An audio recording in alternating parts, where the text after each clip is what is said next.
My 18-year-old daughter and I watched as my 25-year-old wife and boss Chastity loaded the last of her suitcases into the trunk of his car. He came to pick her up that Sunday morning because they had a meeting on Monday morning in New York. They needed to fly out that evening to be ready and on time for the first of many meetings designed to discuss the case with the opposing party before the mediation began. Chastity, after 25 years of marriage, was still a very attractive woman. At 5'7", she still looked slim, although she had gained a few extra pounds, as time does. She had black hair and emerald eyes, and her curves were still in the right places. She just turned 44 a couple of months ago. She was a woman who seemed built for comfort and was happy with her life. We got married right after high school, and I worked to pay for her university while I studied online. The years have been kind to her, and childbirth has not changed her appearance. As soon as she graduated from law school, we moved back here to be closer to our families. By that time, we already had 2 children. In her first year of practicing law, Julie was born. I stood there, looking at him with conflicting feelings. I have to admit, I didn't like the smirk that idiot had on his face. From the look in his eyes, he thought he had outsmarted me. His self-confident behavior irritated me. I was 2 steps away from beating him. I wanted to say something so badly, but I bit my tongue. He wasn't worth it, and the woman he was carrying wasn't worth it either. They were driving because, as Chastity had explained to us more than once, it was their last attempt to settle a big civil case they were working on before going to court.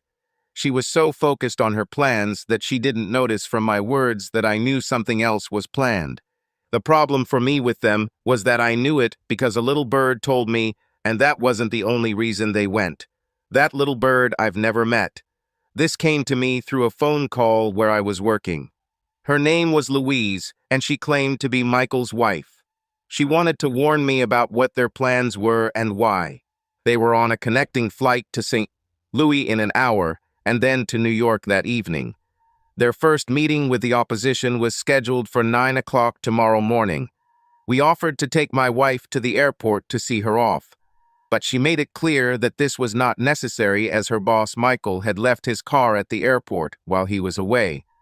As a result, they were more comfortable doing it this way. It was maddening because they couldn't tell us when they would be back. There really wasn't much difference between me and that idiot. The difference in height could be 2 inches, but no more. He was about 6 years younger, but not in better physical shape than me. It didn't hurt that he was actually a nice-looking man. I knew it would be an equal fight. My daughter Julie, realizing that I was thinking about this, stood in front of me, making sure that I did not have the opportunity to jump off the step and get to him.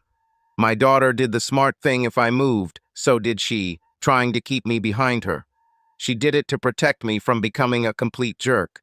We stood on the porch and waved goodbye. No doubt, Chastity was looking forward to wild nights with her new lover Michael in the bright lights of the big city. Chastity was invited to the firm 6 years ago. Since she was promoted to associate partner at this law firm 2 years ago, our lives have changed, and not for the better. The power of the new position seemed to go to her head. Unknown to anyone but me, Michael's wife Louise contacted me a couple of weeks ago with many details about his past relationships with women who worked under him. Louise told me that was the last time he did this to her. They set a trap for him. As soon as his car was out of sight, my daughter and I went inside. "Do you think Mom has any idea what we know about her plans, Dad?" asked my daughter Julie. "That Michael is planning to add another notch to his belt with her, probably not," I replied. She was never able to see beyond the smoke and mirrors, even with her legal mind. If she heard rumors about his past behavior, she ignored them because she never took idle talk seriously. With her legal mind, she still can't understand it simply. It is a fact that rumors always begin with a basis of truth about the person himself. Your mother still sees the world and others through rose-colored glasses. However, she will join this relationship voluntarily because she believes that she will not be caught. For her, it was always hidden from sight, therefore out of mind. For her, it will be seen as a sexy vacation from the boring routine of our daily lives, I explained. It will be a rude awakening for her when she is forced to realize that she has simply become another of the many women he has used. It will be even worse when she is faced with the reality of what she has done. My daughter looked at me seriously before saying, "Why do you say that? If you think that, why didn't you try to stop it?" "You know your mother as well as I do," I said. If I told her not to have an affair, she would deny that she was planning anything like that. She would simply say that I was jealous, immature, and childishly naive. The discussion of this issue would go downhill. We would end up with a big deal. An argument that wouldn't lead anywhere. She would have left for the trip angry with me anyway, and would have continued with her plan as soon as they turned the first corner. She had already made up her mind. Nothing we would have said or done would have changed. Her opinion. "Does his wife know what's going to happen?" asked Julie. "Yes, and also her father," I said. "They already have paperwork prepared to submit when they catch them. This isn't the first time he's done this. Louise has the names of other women he took as his last mistresses. Her children are already grown enough for her, so it's easy to take care of their needs without him. That's why she decided to destroy the facade they called marriage. He will be served divorce papers for adultery, and my wife will be served papers for interference with marriage." "Will you forgive Mom, Dad?" Julie asked with a worried look. "Not this time," I said. "I already forgave her once. It's different for me, and she won't be forgiven. It's time to settle the score and move on." The moment she left, divorce was already on the agenda. She had her chance and missed it. I will remember the look on my daughter's face for the rest of my life, because neither she nor any of our children ever knew. It must have been a big shock for her to find out that their mother had already cheated once. "Dad, you better explain that comment," Julie said, "because it just doesn't make sense." "Julie, you're the youngest, so what I just told you stays between us," I said. "Last time it was before she found out she was pregnant with you, and continued until she clearly started showing. If you were his child, I would have left her then. Luckily, the blood test confirmed that you are mine." The look of shock on my 18-year-old daughter's face was priceless. It was a family secret, known only to three. For the sake of the family, we deliberately kept it a secret. "Who is he? Do we know him?" asked Julie. "This is a man I haven't spoken to in 18 years, I said. "Your kids all call him Uncle Charles." Julie sat there, taking it all in. Everything was becoming clearer to her. If Charles was present at a family event, her father never went.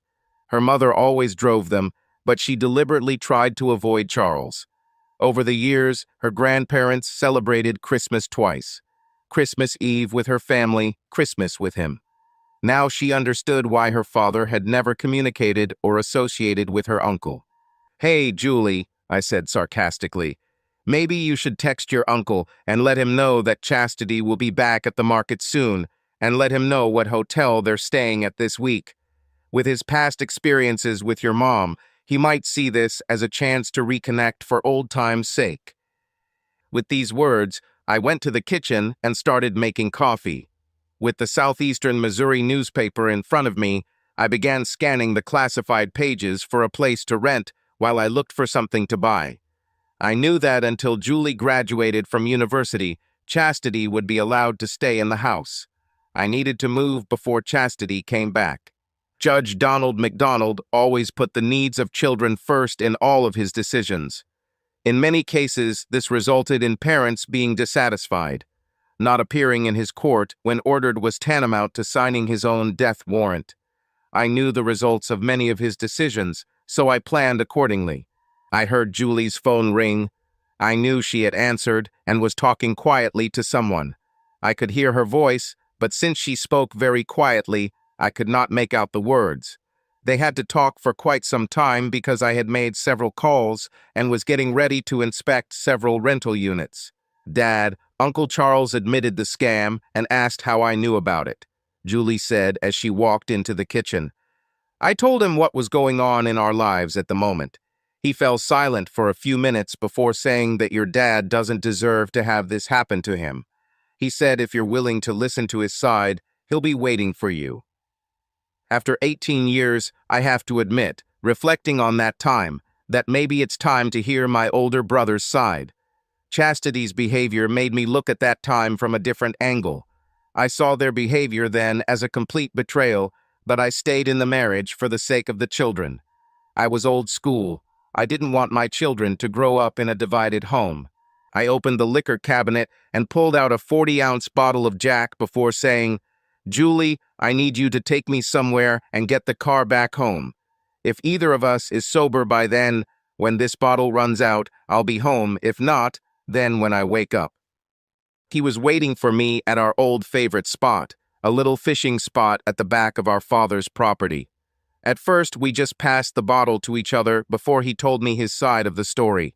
She was the complete opposite of what Chastity had told me, so I knew the truth had to be somewhere in the middle. After all these years, the truth no longer mattered. It was nice to hear him take responsibility for his behavior after all these years. I thought that, with what my wife was about to do, I could now place more blame on her. Additionally, Charles was always more of a follower than a leader throughout his life. When we were both drunk, our father found us. He saw the fire we had lit and came out with a gun to investigate, thinking he would have to drive away the local teenagers. He pulled us into the back of Charles' truck and drove us back to the farmhouse. Our mother, just like in the old days, took out her cast iron skillet to cook us some eggs and fried potatoes to begin the sobering up process. It's been a long time since I heard my father say, "If you boys want to get drunk and act like idiots, do it here in the back 50. Then, with a smile, he added, "Thank God you did it right." While we were eating, my mother called my daughter and Charles' wife. By the time they arrived, we were starting to sober up. At least we weren't speaking slurred anymore. Mary looked at us in bewilderment. Since she married Charles after everything happened, she never saw us together. "Okay, you made up," Mary said. "After all these years, I think we all have a right to know what caused the separation in the first place." I was about to speak, but Charles pushed me, just like he did when we were kids.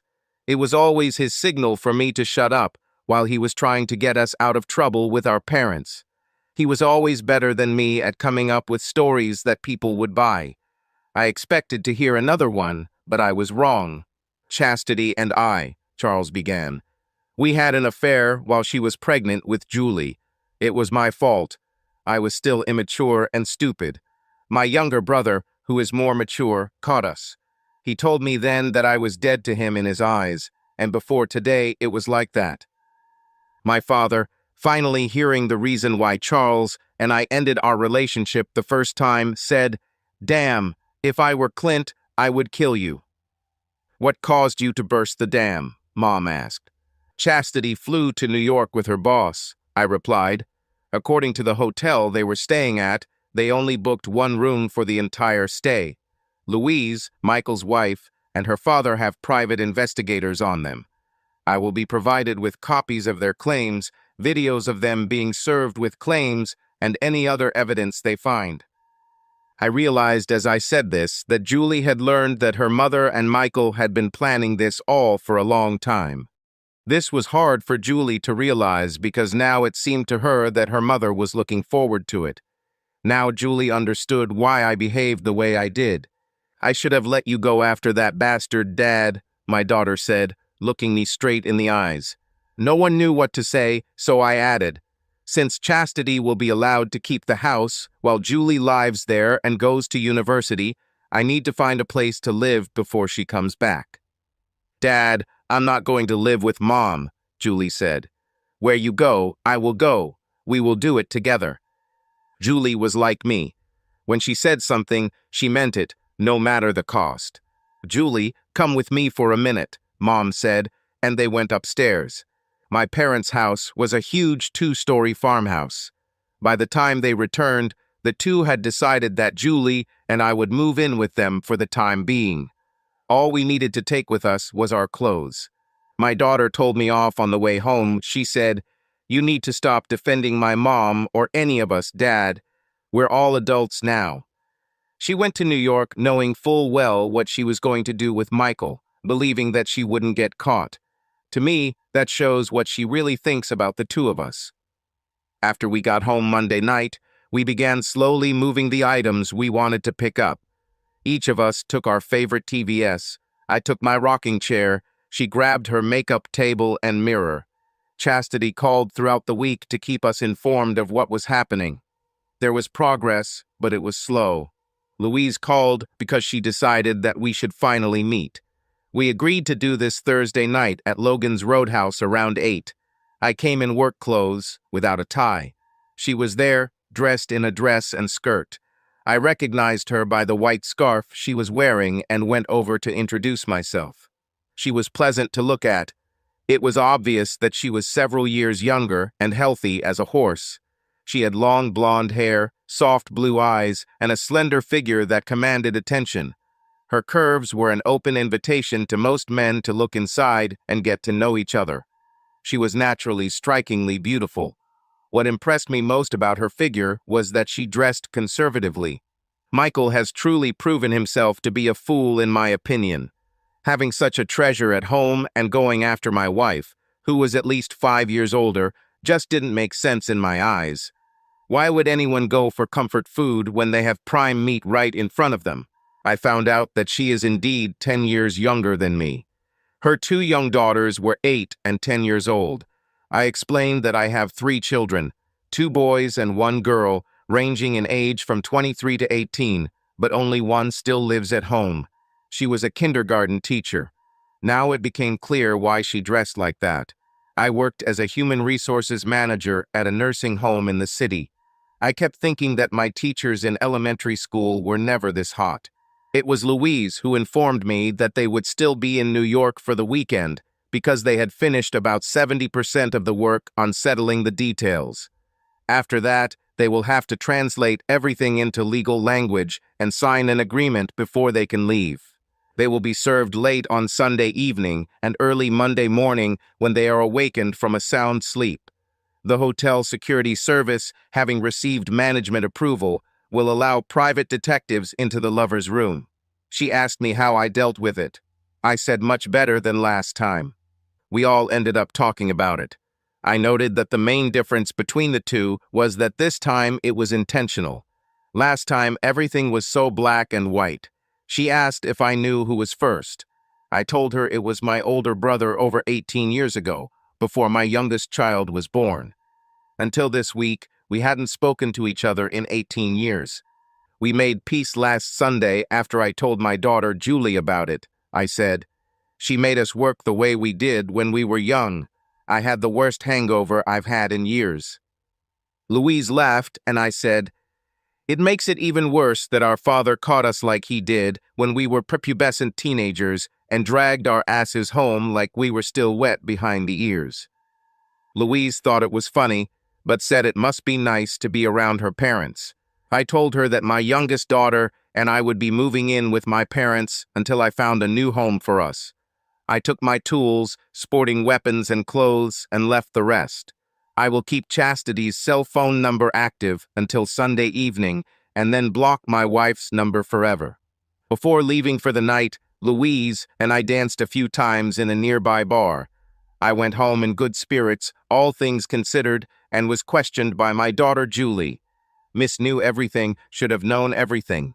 The next day, while we were getting ready for the day, Julie continued to tease me, repeating over and over again, "Daddy has found a new girlfriend." Julie and I enjoyed a fantastic Sunday dinner, and my parents were already fully settled. It was a special time for my mother because she had to cook for the group again. She was delighted that we both ate so much, and that there weren't many leftovers. At 1 o'clock in the morning, I received a call. This woke me up from a sound sleep. Louise called to confirm that when the hotel detective let them into the room, they were both asleep. Cams filmed the whole thing while they were being served in bed. She sent a temporary copy of the video of this happening to me. I got out of bed, put on my trousers, and went downstairs to put the kettle on. I had just made myself a cup of hot black tea when my mother joined me. "Is the water still hot?" she asked. I got up to make her some tea when I said, Look at the video I just received on my cell phone. I listened and watched as my mother's expression changed. Chastity and Michael were caught naked under the sheets. Their recorded voices expressed shock. Both looked like deer caught in headlights at night. No one who saw it could say that what they did was completely innocent. She immediately sent a copy to her own cell phone before putting it down. "We're done with Chastity," Mom said.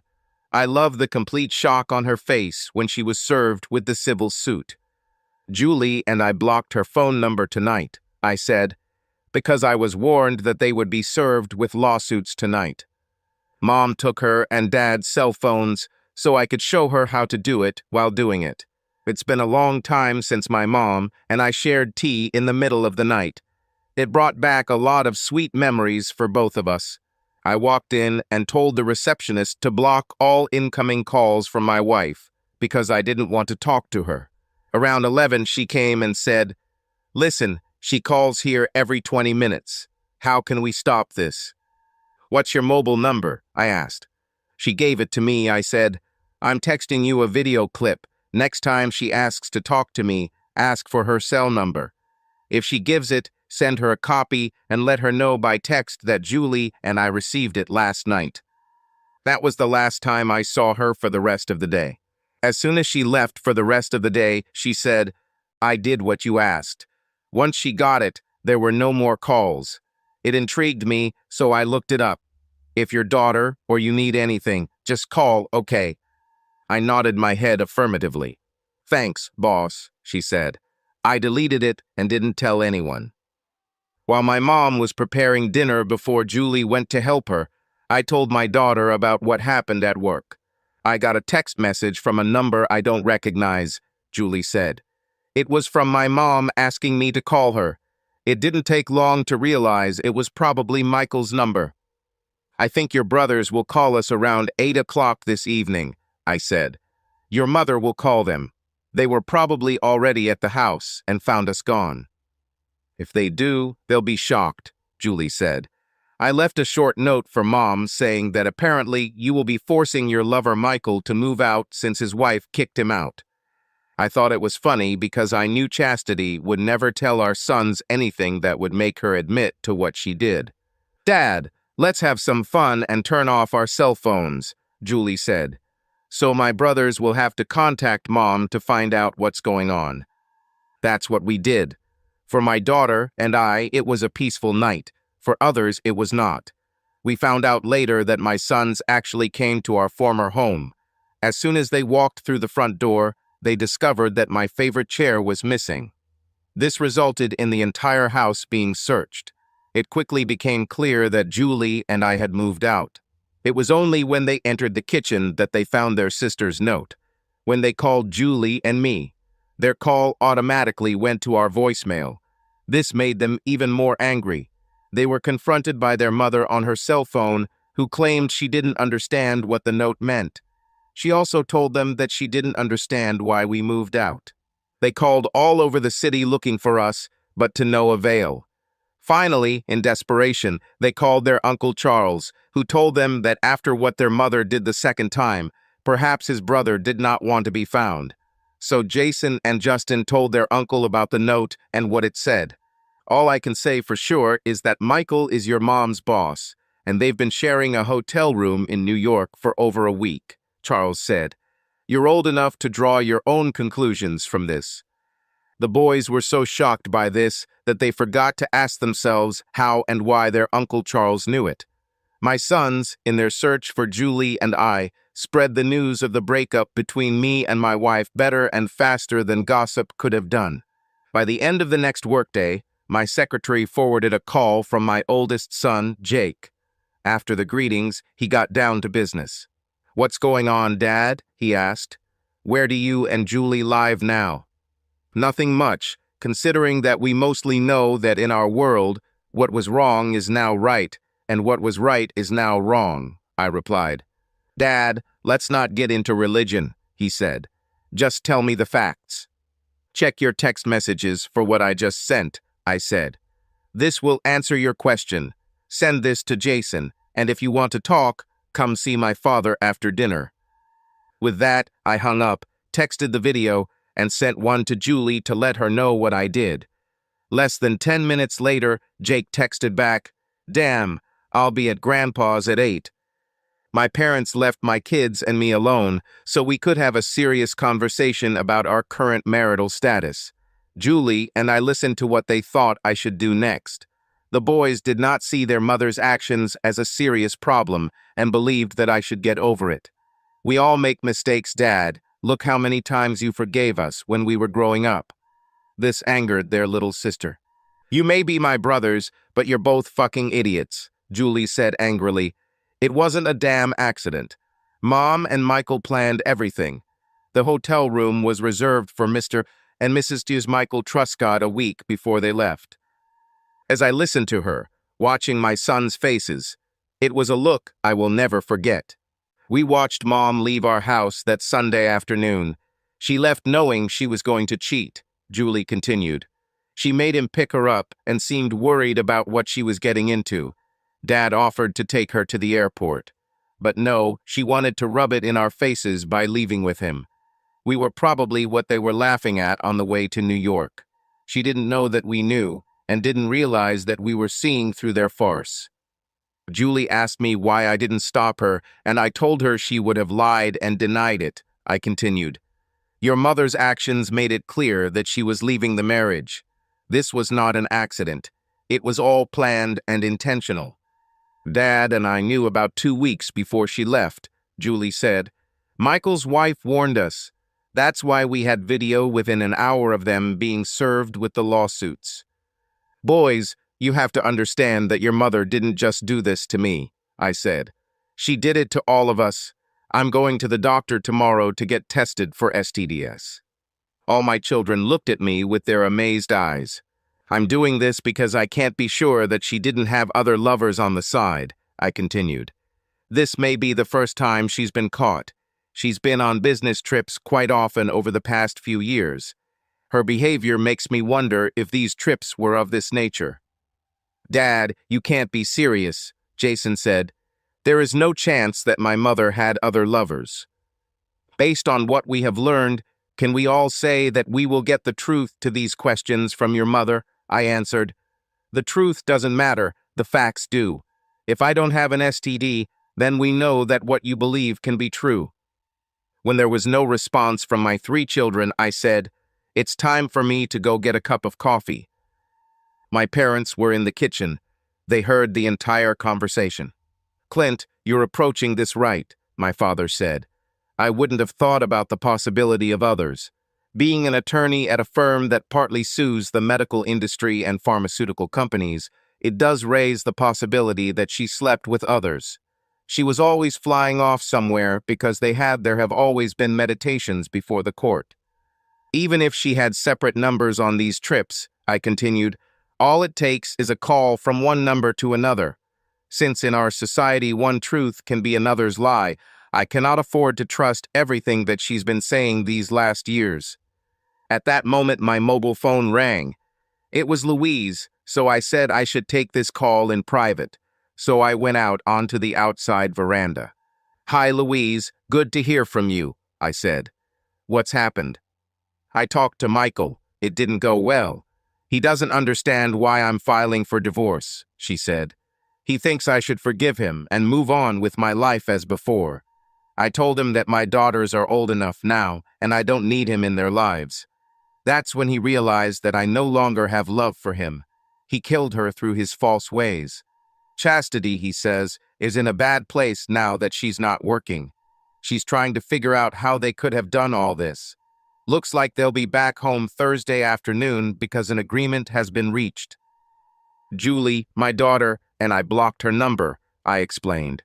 "I told the receptionist not to take calls from her. It got so bad that she asked me to make them stop. I gave the receptionist a copy of the video you sent and told her she should forward it to Chastity.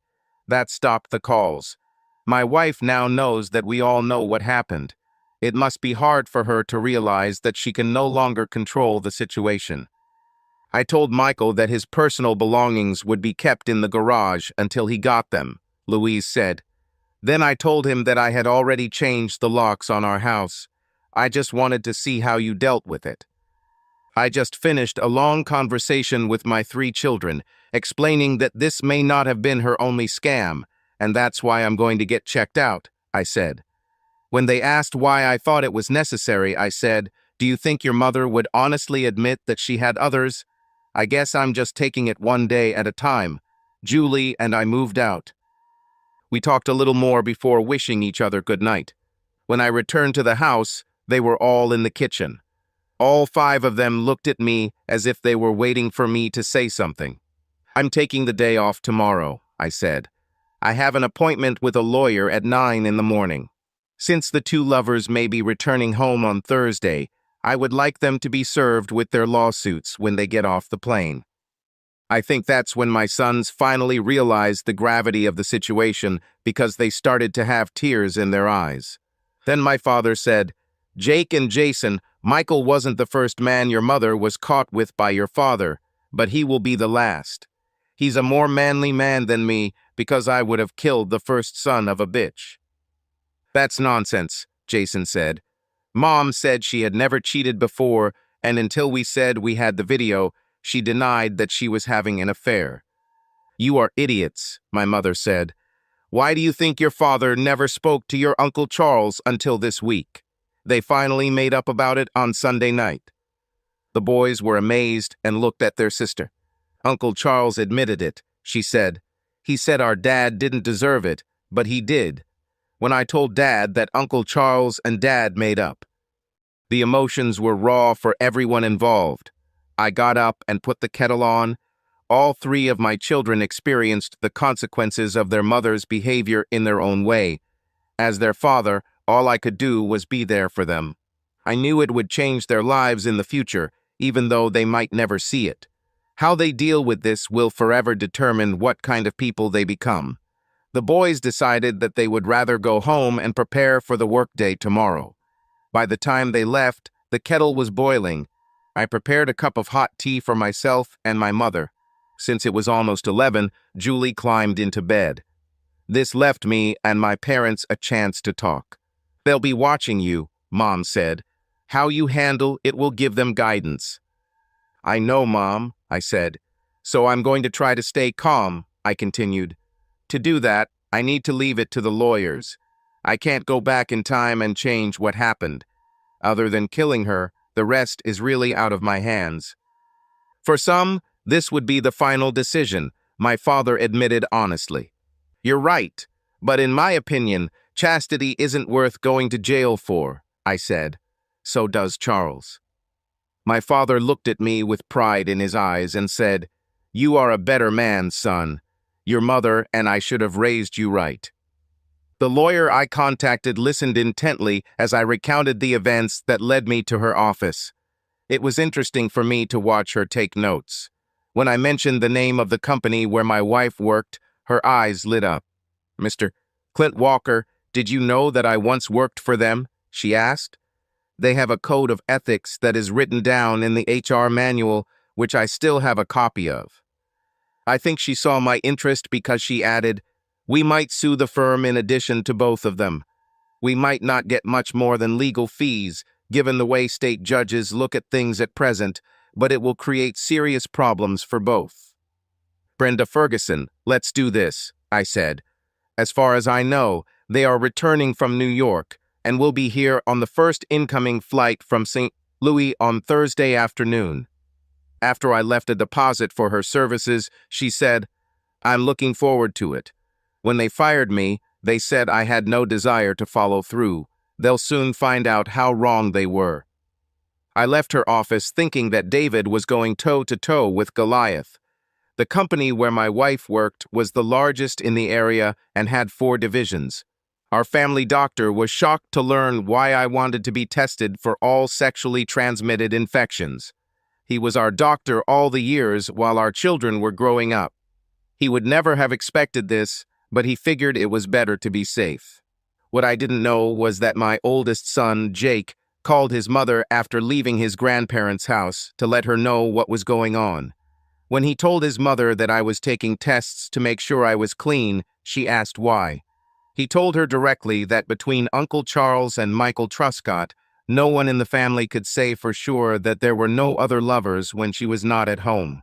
She wanted to say something, but Jake told her not to worry because she had been caught lying too often. "Give things some time to cool, Mom, before you explain anything," he said, "because now we'll take it as just another lie." The company where my wife worked was fined while the lovers were on the road. My lawyer asked for $10 million. She also made clear in the suit that the dismissal of the senior and junior partners would be considered an admission of guilt. The moment the two lovers got off the plane, they were met by a procedural officer. It was noted by a third party that they did not appear to be a happy couple and that my wife had to take a taxi home.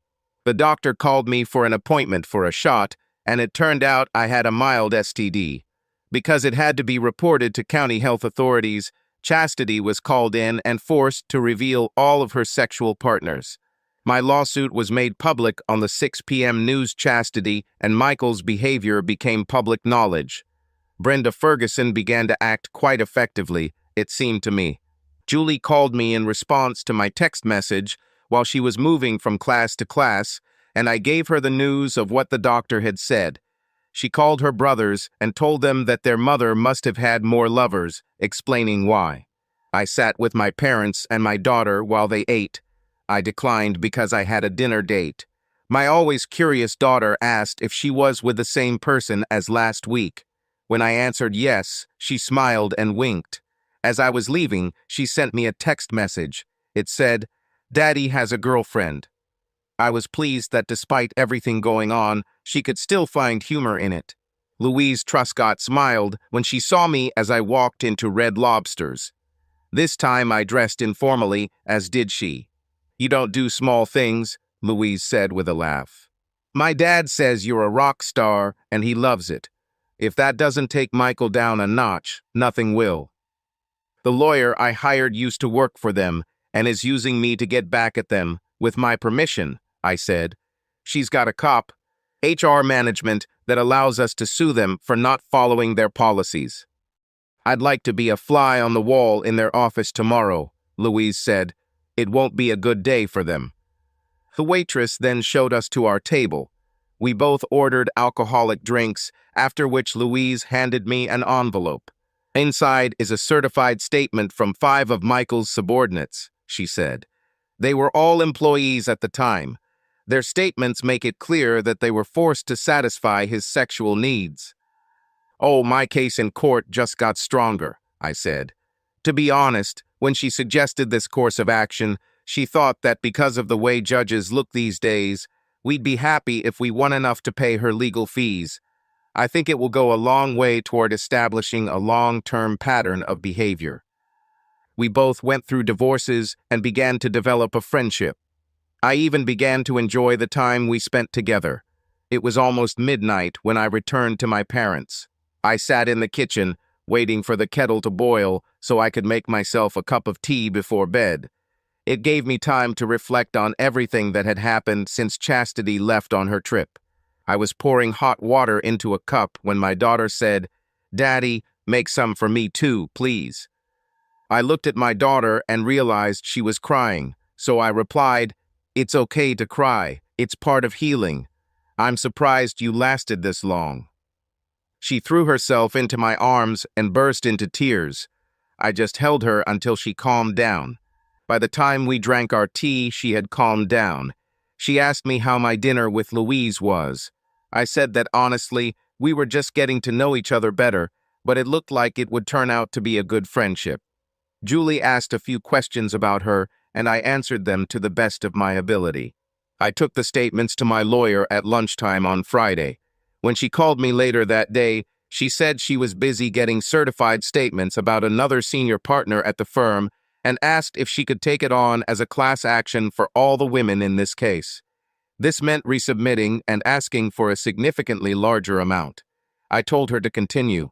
Before saying goodbye, she said she learned from a friend that it had been a very difficult day for Chastity and Michael. Even though they brought home a huge settlement and made millions for the firm, there was no mention of it. The employees I worked with were very supportive, as were other people in senior management. I went to the bank and withdrew 1,000 in cash on the way home. As soon as I returned, I hugged my mother and stuffed the money into her apron.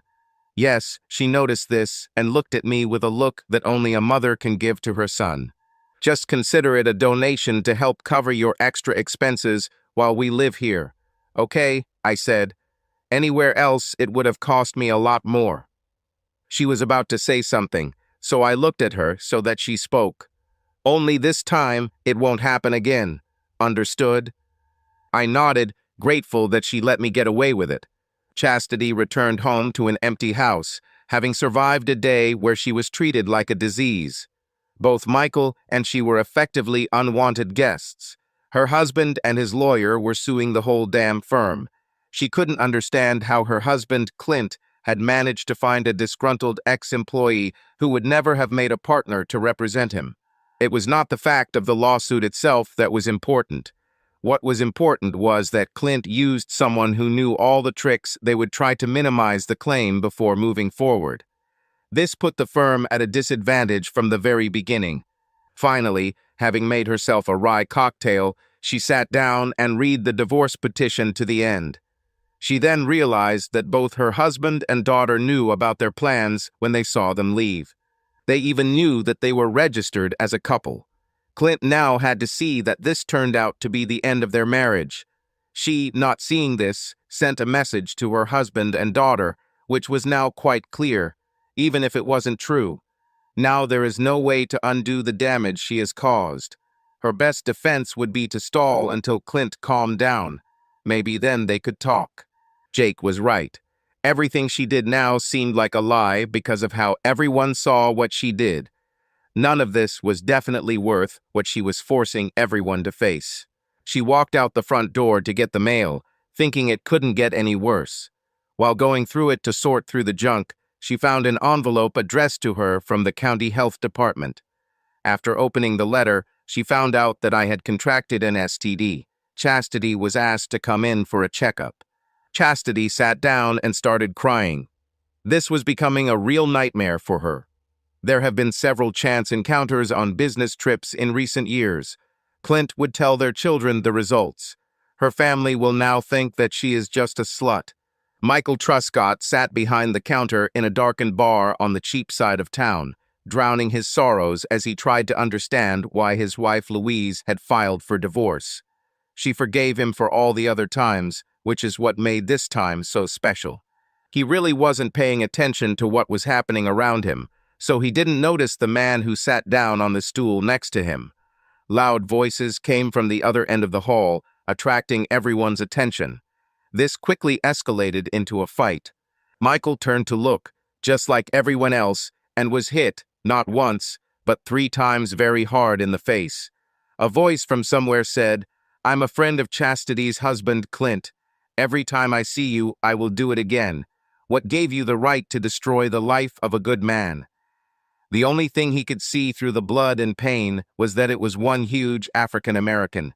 I knew that the situation with my eldest son Jake had to be resolved. It happened on a Saturday afternoon while I was cleaning out a couple of paddocks in my dad's barn.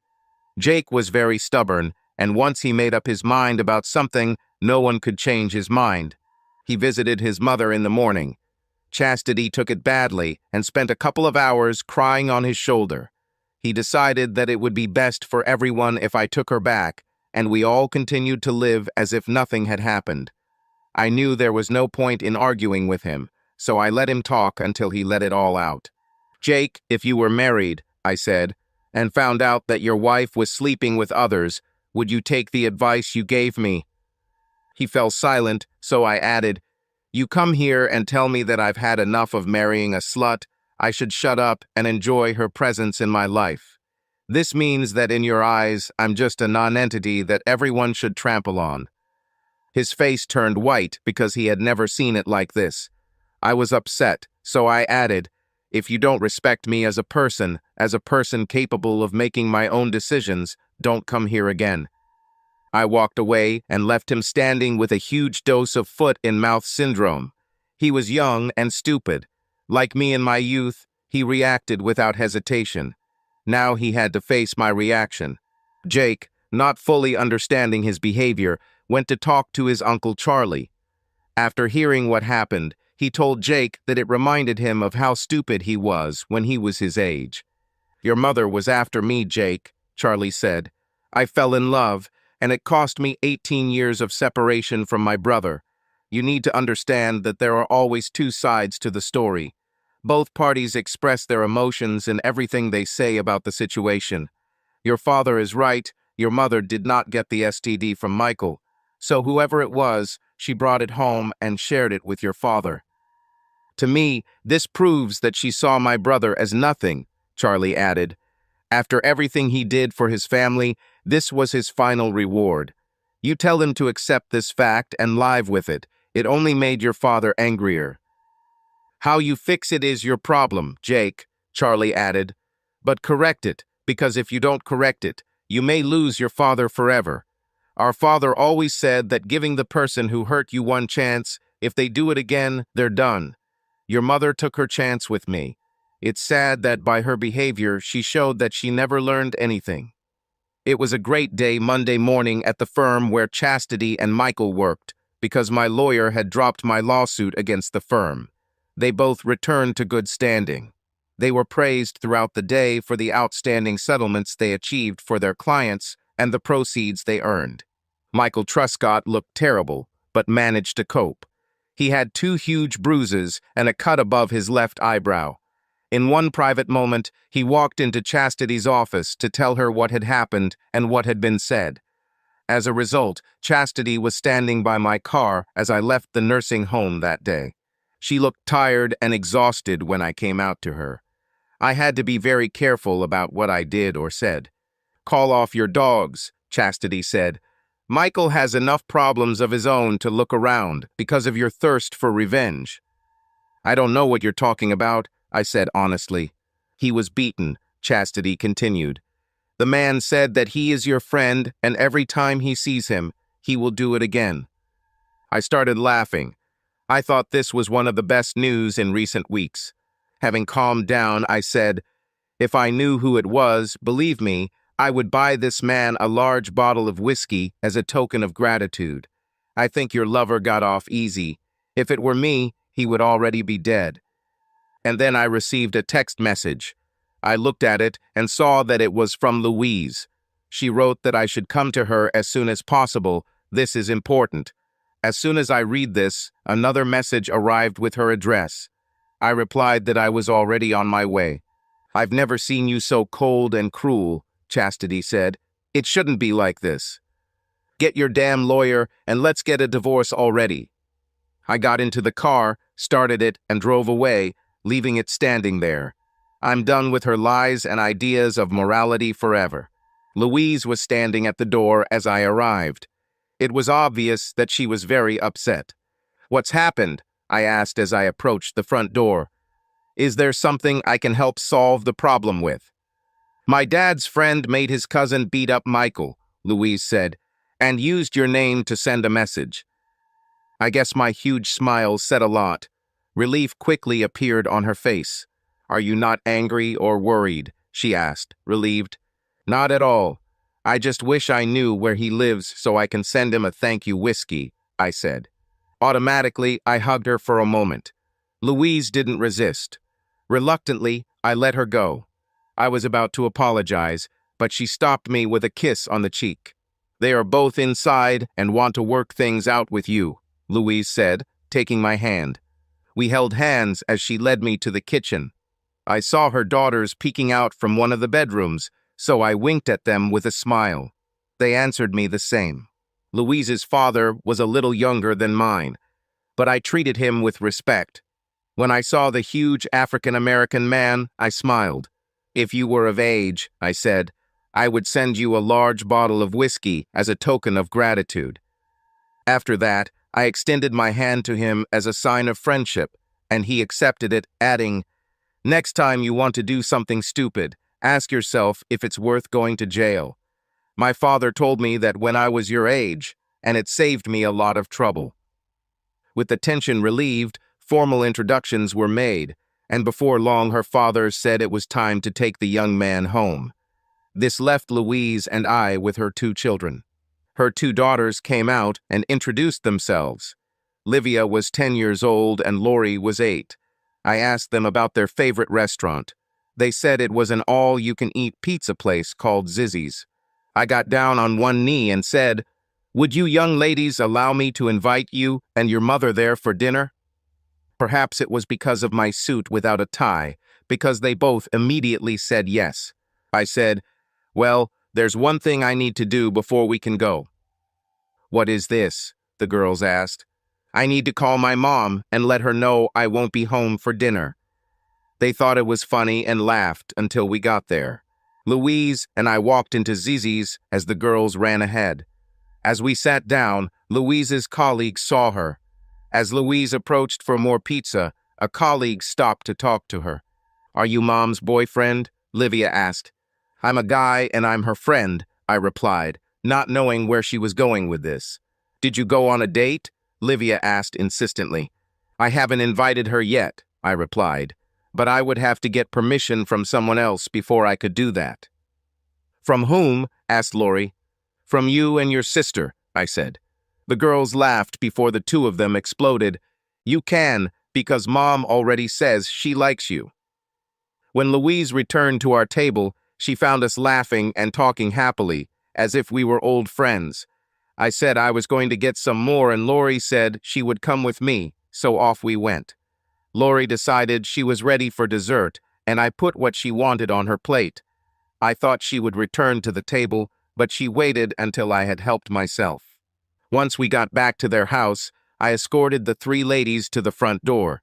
As Louise opened the door, I lowered myself to my daughter's level and thanked them for having dinner together. As soon as the door opened, the girls ran inside, getting ready for bed. Then I decided to say goodbye. Since I was extremely inexperienced in dating, I decided it was best to just say goodbye. So, after saying goodbye, I got ready to leave. "Come back here, Clint," Louise said. I turned on the step so that we were face to face. Louise leaned over and kissed me on the lips. I reciprocate her feelings. "My daughter said you were going to ask me on our first date," Louise said. "Livia made a mistake?" Louise took me by surprise, so I began to explain what happened while she was talking to a colleague. Then Louise and I sat on the front porch like teenagers discussing the situation. It took us a while to both admit that we were interested in each other, but were both worried about what we were facing. Since it was almost the end of September, we decided to take the girls to the town fair the following Saturday and then decide what to do next. It was almost 10 o'clock in the evening when I arrived at my parents' farm. I went into the house and found that everyone was still awake. Julie immediately noticed my good mood as soon as I walked through the door. "Dad has a huge happy smile on his face," Julie said. "The meeting must have been really important for him to be so happy." I told my parents and daughter about the events of my day after I left for work. My father thought it was funny that Chastity asked me to leave Michael alone because he already had a lot of problems. On Friday, my lawyer filed a new lawsuit against the firm. The suit named 4 senior partners and 16 female victims, and I tried them jointly. Copies of the claim were delivered to the senior partners' homes. 3 of the older partners were told by their spouses not to return home. Brenda Ferguson continued her campaign of calling Chastity to find out the name of her divorce lawyer every day. My mother had email addresses for many of Chastity's relatives. That night, before I returned to the farm, she sent each of them a copy of how Chastity and Michael were served with the lawsuit. The text said that this was not the first lover she had on these so-called business trips. This was the first time she got caught. Clint contracted an STD. I was getting up, ready to go pick up Louise and the kids, when Julie said, "You really love Louise, don't you?" "Julie, the sad fact of life is that since the divorce started," I said, "a lot of the friends your mom and I had over the years have disappeared." "Louise and I bonded over shared experiences," I said. "Because of this, it was easy for us to trust each other. It's too early to tell where our relationship will lead, but I'm open to it. Dad, if you need dating advice, don't hesitate to ask," Julie said with a smile. Just promise me that you will introduce us to her before things get too serious.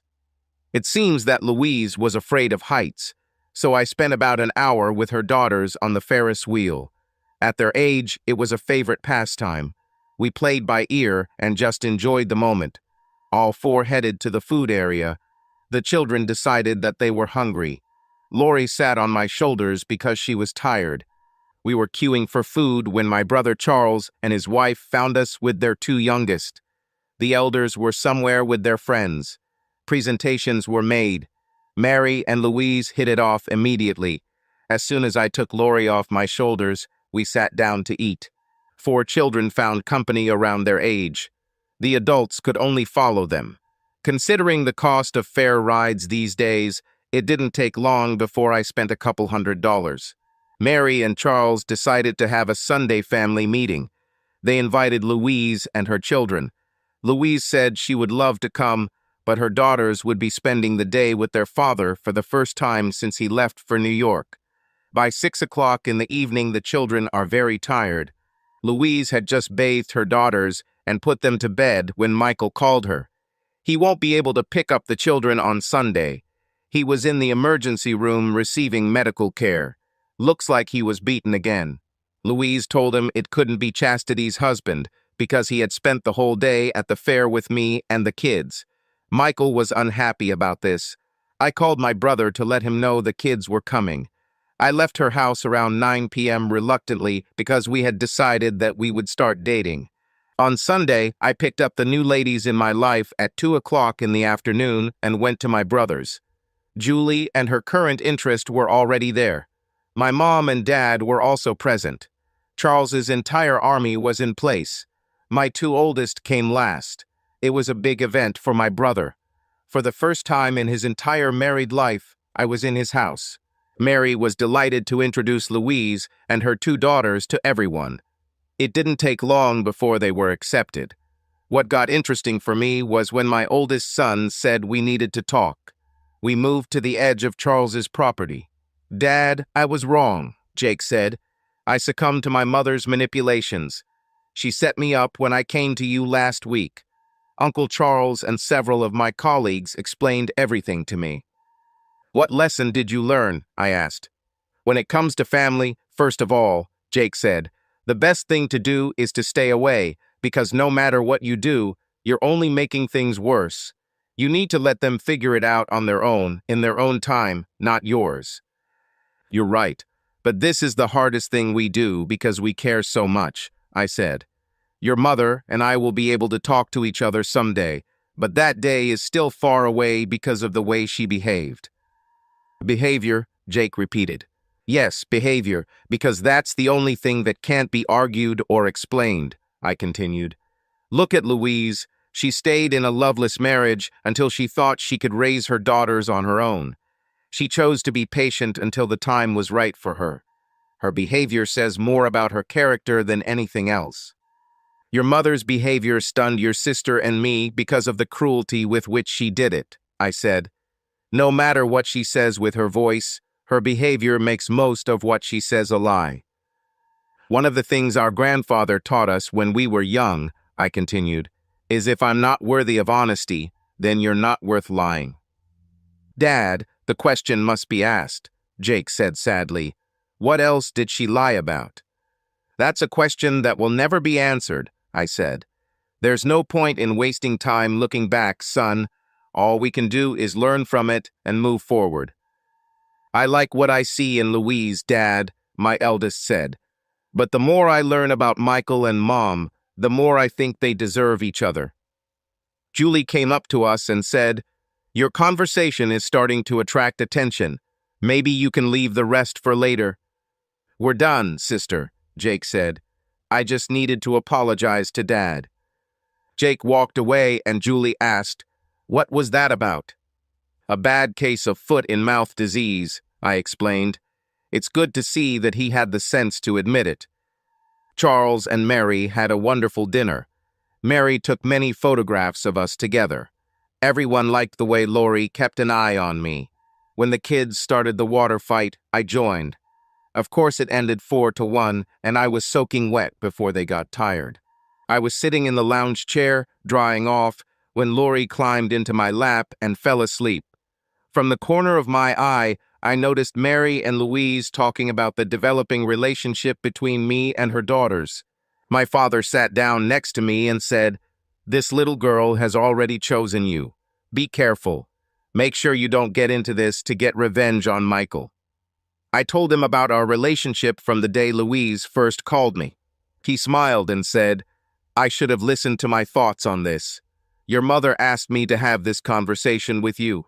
Whatever you decide in the future, you both have my support." Dad, look at our society as a whole. An avid Democrat, most like one of this country's greatest presidents, John F. Kennedy, denies his membership, runs for the same office on the Republican ticket, and wins. In the next election, the most conservative members of Congress refuse to run again. What the Republicans are left with is more consistent with the views John had, F. Kennedy. However, the media fills the airwaves with hatred, propaganda, and lies, making him a traitor to the democratic values he has always upheld. He hasn't changed, but the opinions of those who look at him have changed. He's still a Kennedy Democrat. Now they are trying to convict him for something he says he didn't do and remove him from office. At the same time, they are trying to elect to the same position a person who claims to have done what the president is accused of doing. "What is the meaning of this statement?" asked my father. "They have the same idea of truth, honesty, behavior, and morality as my soon-to-be ex-wife. Those who are not New Democrats are just pieces of crap that they want to wash out of society. Truth, honesty, and good behavior mean nothing to them until they are convicted and in prison. Then they falsely claim that they are very sorry." My father laughed and replied, "People need to learn to flush 100% of the truth they see in the media and social networks down the toilet. Finding honesty in real life is hard enough for anyone. However, most are too stupid to understand this. It amazes me that we are seeing two versions of Democrats fighting each other. This simple truth explains a lot. Beyond that, considering all the accomplishments he has accomplished despite all his opponents, I wonder if it is because of their hatred or because of how incompetent their accomplishments look compared to him," I continued.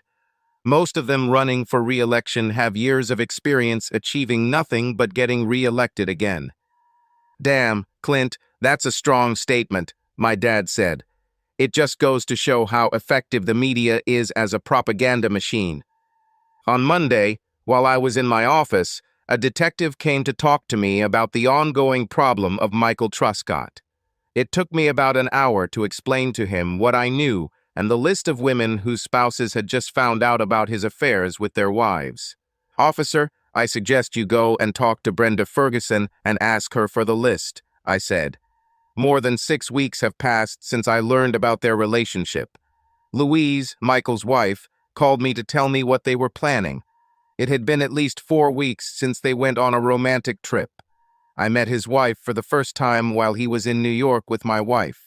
Since then, because of what was going on with our spouses, his soon-to-be ex-wife and I have grown closer and are now in a relationship that we are still trying to figure out. "It definitely paints a different picture," the detective said. "Michael Truscott has his reasons for pointing directly at you. He seems to blame you for ruining his marriage rather than his behavior. I'm starting to think he's one of those people who can't take responsibility for anything and blames someone else."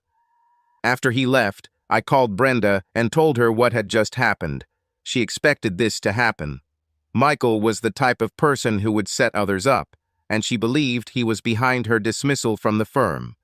Then Brenda told me that my wife had finally found herself a lawyer. I found out when I returned home to my parents that it was my mother's letter that made Chastity give up. Until then, she still thought that something could be worked out between us once I cooled down after everything that had happened.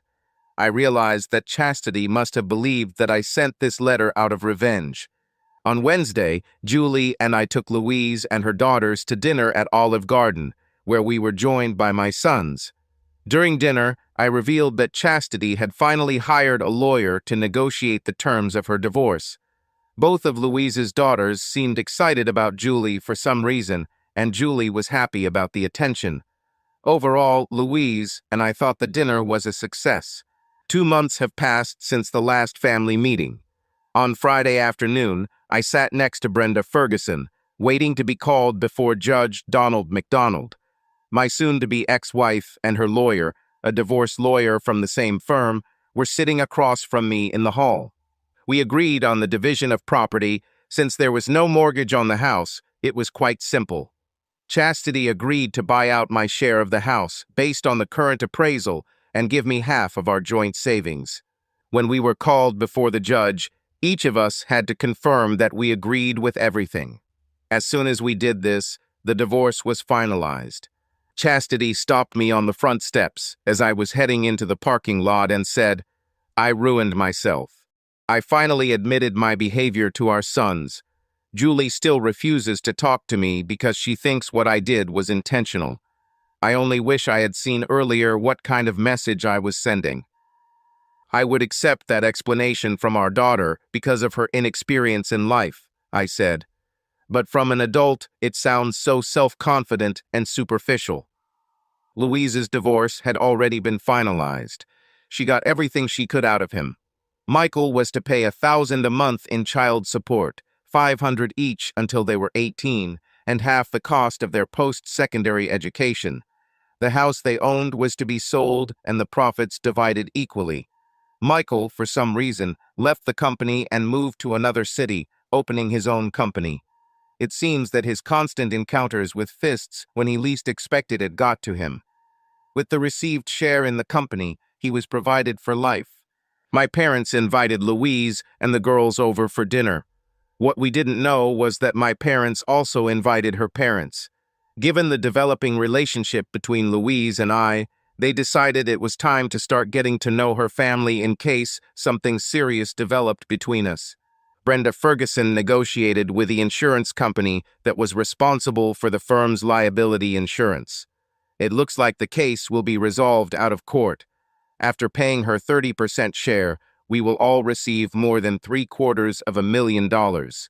We all sat around Mom's formal dining room table, which was being used for the first time in years, just relaxing after a big dinner.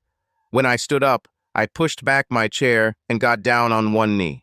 Taking the ring box out of my pocket, I said, "Louise, will you take a second chance and marry me?" Louise said in complete shock, "Yes." That's when the real party started.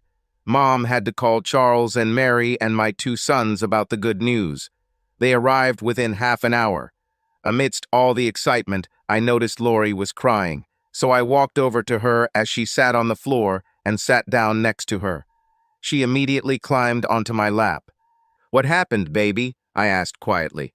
"Nothing. I'm just happy that you're going to be my dad," Lori said.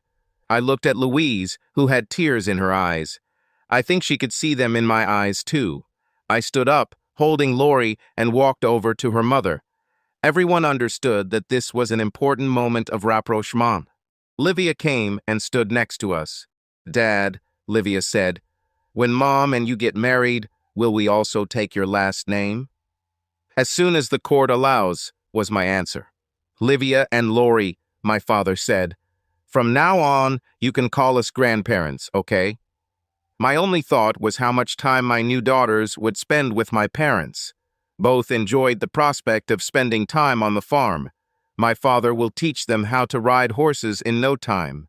Later, in private, Louise asked me how I was going to convince Michael Truscott to let me adopt his daughters and legally change their last name to mine. I said I'll leave it up to me. Then the search for a home began in earnest for us. The plan was for Louise and the girls to move there before our wedding. About a month later, I showed up unexpectedly at Michael Truscott's office. His secretary told me to come in. I walked in and closed the door behind me. His face began to heal, but his appearance had changed greatly. He was beaten 8 times. The detective interviewed all of his former lovers and their spouses, but he still had no firm suspicions. I decided to take the risk that he truly believed that I was responsible for the disfigurement on his face. "I think you heard that Louise and I are getting married," I said before he looked up. Michael's face went white as he looked up. He seemed to truly believe that I was the person responsible for the injuries he suffered. "What do you want from me?" he said fearfully. "I need your permission in the form of a legal document to adopt your daughters so they can legally take my last name. This is not my wish, but the wish of Livia, who asked her mother and me if she and her sister could take my last name. This must be done in a way that legally recognizes us both as their fathers and allows them to change their last name to mine." "Why should I consider this?" he said. "This will get you away from me forever," I said. "If you don't agree, you and I can meet often." It took him half an hour to type and print the document I asked for. I knew he didn't really care about his daughters because I hadn't seen them since he left for New York. His secretary, who was also a notary, certified the document and stamped it. According to Louise, he only married her because she became pregnant. When his family found out about this, he was pressured into proposing. I made it to the school where Louise taught kindergarten just as she was letting the class go. I had to go into the office because they didn't know me at school. I asked one of the employees to call her class and call her to the office. She was surprised to see me. "Louise, I made a promise to your daughters on the day of our engagement," I said, handing her the envelope I took from my inside jacket pocket. "I think this will allow us to give them what they want." She took it, opened it, and read the enclosed document. "How?" she asked, her eyes filling with tears. "Michael still believes I'm behind his face being met with fists," I said. "I used his fear to my advantage to achieve this for us. I thought we could arrange it so that on our wedding day, Livia and Lori could legally take my last name." "Julie told me the night we got engaged that you always keep your word," Louise said, "especially in front of a child. Do you think Brenda Ferguson will take care of the adoption papers and file them in court?" "I'll call her office," I said, taking my cell phone out of my pocket. "The secretary should be able to answer this question. If she can, I'll make an appointment at a time so you can come." The office secretary, a woman, couldn't help but overhear our conversation and said, "Louise, have you set a date?" "No, I wanted to, but Clint said he wouldn't do it until he found a way to convince Michael to let him adopt my daughters," Louise said. "He felt that if we were going to be a family, the kids should get what they want when we say our vows." We were able to meet with Brenda later that afternoon. She was delighted for both of us. Within 20 minutes, she prepared the necessary documents and printed them. With the notary statement provided by me, they were due to be filed in court by the end of the day. It took a week before we found out that my adoption and their last name change would be approved. All they wanted to know was when it would take effect. To resolve this, we held a family meeting. We scheduled it for Sunday because the movers would still be moving Louise's and the kids' things to our new home the rest of the week. Louise and I were at work the next morning when the detective investigating the ongoing attacks on Michael Truscott visited us to tell us that 2 arrests had been made. One of those arrested was another senior partner at the firm with whom Michael had slept, and an African-American man who still believed they were in a relationship. Both of those arrested were men. My brother Charles and his wife met us on Sunday. We were the last ones to arrive. We arrived with a huge pot of Boston baked beans that Louise had made. It was a potluck brunch. After the greetings, my future father-in-law asked, "What's new?" "We want to announce that in 2 weeks, 6 days before Christmas," I said, "if we can use the little shed for our parents' equipment, 2 things will happen. First, Louise and I will exchange vows, and second, the adoption of Livia and Lori will be completed. All 3 will take the name Walker. We will be spending our honeymoon next summer with our daughters," Louise added. "It will be held at either Disneyland or Disney World." It was a commotion, but in a quiet moment, Livia came over to me and sat on my lap, saying, "Thank you, Dad." "For what?" I asked. "Because you love us enough to keep your word," she replied. I couldn't answer because the 10-year-old girl's words, which sounded so sincere, had no response. I just took her into my arms and hugged her tightly. Subscribe to our channel so that your second chaff doesn't cheat on you. And go ahead and listen to the next story, because this story is nothing compared to the next one. If you're under 18, don't even think about listening to the next one.